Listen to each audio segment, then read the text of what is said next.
सच्च शासक। कंचन वन में शेरसिंह का राज समाप्त हो चुका था, पर वहां बिन राजा के स्थिति ऐसी हो गई थी जैसे जंगलराज हो, जिसकी जो मर्जी वह कर रहा था। वन में अशांति, मरकट, गंदगी इतनी फैल गई कि वहां जानवरों का रहना मुश्किल हो गया।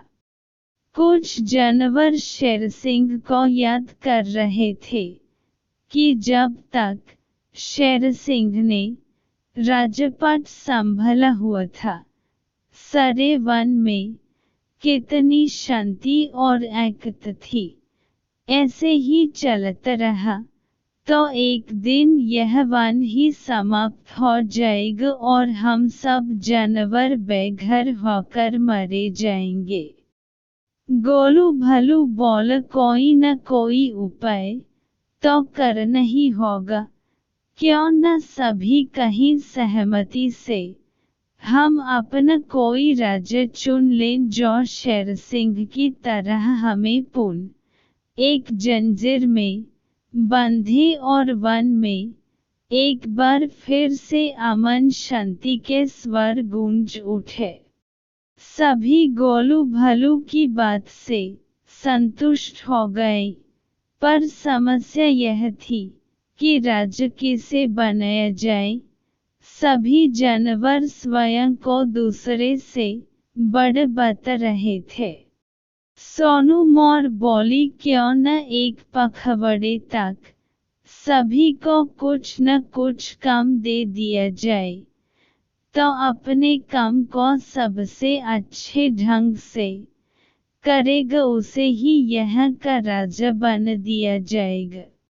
सोनू स्वीटी की बात से सहमत हो गए और फिर सभी जानवरों को उनकी योग्यता के आधार पर काम दे दिया गया।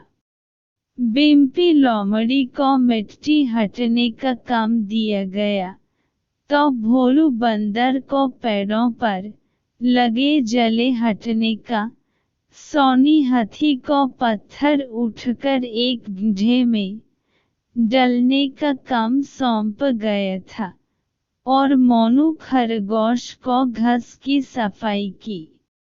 जब एक पखवाड़ा बीत गया तो सभी जानवर अपने अपने कार्यों का ब्यौरा लेकर एक मैदान में एकत्रित हो गए। सभी जानवरों ने अपना काम बड़ी सफाई और मेहनत से पूरा किया था। सिर्फ सोनू हाथी था जिसने एक भी पत्थर गड्ढे में नहीं डाला था। अब एक समस्या फिर खड़ी हो गई कि आखिर किसके काम को सबसे अच्छा माना जाए। बुद्धिमान मोनू खरगोश ने युक्ति सुझाई, क्यों न मतदान कर लिया जाए, जिसे सबसे ज्यादा मत मिलेंगे उसे ही हम राजा चुन लेंगे। अगले दिन सुबह सुबह चुनाव रख लिया गया और एक बड़े मैदान में सभी पशु पक्षी मत देने के लिए उपस्थित हो गए। मतदान समाप्त होने के 1 घंटे पश्चात मतों को गिनने का काम शुरू हुआ। यह क्या? सोनू हाथी गिनती में सबसे आगे चल रहा था और जब मतों की गिनती समाप्त हुई तो सोनू हाथी सबसे ज्यादा मतों से विजयी हो गया। सभी जानवर एक दूसरे का मुंह तक रहे थे। तभी पक्षीराज गरुड़ वहां उपस्थित हुए और उपस्थित सभी जानवरों को संबोधित करते हुए बोले, सोनू हाथी प्रतिदिन पत्थर लेकर गड्ढे तक जाता था, किंतु जब उसने देखा कि उस गड्ढे में मेरे अंडे रखे हुए हैं तो वह पत्थरों को उसमें न डालकर पास ही जमीन पर एकत्रित करता रहा। सोनू ने अपने राज्य बनने के लालच को छोड़ एक जीव को बचाना ज्यादा उपयोगी समझा। उसकी इस परोपकार की भावना को देखकर हम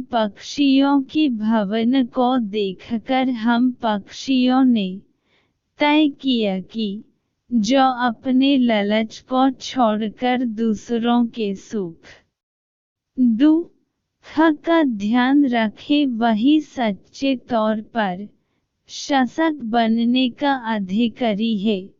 और चूंकि वन में पक्षियों की संख्या पशुओं से अधिक थी, इसलिए सोनू हाथी चुनाव जीत गया।